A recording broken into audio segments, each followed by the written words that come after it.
দেশজুড়ে সপ্তাহব্যাপী আন্তর্জাতিক নারী দিবস সপ্তাহ উদযাপন চলছে।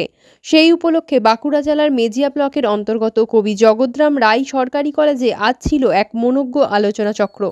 আমন্ত্রিত বক্তা হিসেবে উপস্থিত ছিলেন পশ্চিম বর্ধমান জেলার রানীগঞ্জ টিডিবি কলেজের ইতিহাস বিভাগের অধ্যাপিকা ময়ূরাক্ষী দাস, কলেজের ভারপ্রাপ্ত অধ্যক্ষ অধ্যাপক অলোক কুমার দাস ও অভ্যন্তরীণ মূল্যমান নির্ধারক কমিটির আহ্বায়ক অধ্যাপক ডক্টর অশেষ কুমার মাঝির বদান্যতায় আজকের আলোচনাচক্র অনুষ্ঠিত হয়।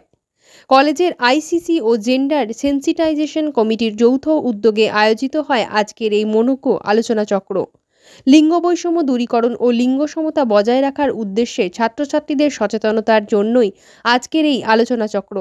কলেজে ছাত্রছাত্রীদের উপস্থিতিও ছিল এদিন চোখে পড়ার মতো। আগামী 8ই মার্চ আন্তর্জাতিক নারী দিবস, সেই উপলক্ষে কবি জগৎরাম রায় গভর্নমেন্ট জেনারেল ডিগ্রি কলেজে সপ্তাহব্যাপী বিভিন্ন কর্মশালার আয়োজন হয়ে থাকে। আজ 6ই মার্চ আমরা নারী দিবস উপলক্ষে আমাদের আমন্ত্রিত বক্তা যে আলোচনা চক্রের আয়োজন করেছি, সেখানে আমন্ত্রিত বক্তা হলেন আমাদের পার্শ্ববর্তী কলেজ টিডিবি কলেজের ইতিহাস বিভাগের অধ্যাপক ময়ূরাক্ষী দাস।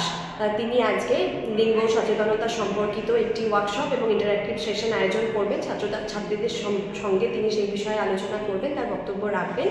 এখানে আমাদের আইসিসি এবং জেন্ডার সেন্সিটাইজেশন কমিটি কলেজের এই অনুষ্ঠানটি আয়োজন করেছে এবং মাননীয় ওআইসি স্যার এবং আইকিউএসি কোঅর্ডিনেটর স্যারের সহযোগিতায় এই অনুষ্ঠানটি আজকে আমরা আয়োজন করেছি এবং এইভাবে আয়োজনের মধ্য দিয়ে আমরা ছাত্রছাত্রীদের মধ্যে লিঙ্গ সাম্য সম্পর্কে সচেতনতা আমরা ছড়াতে চাইছি।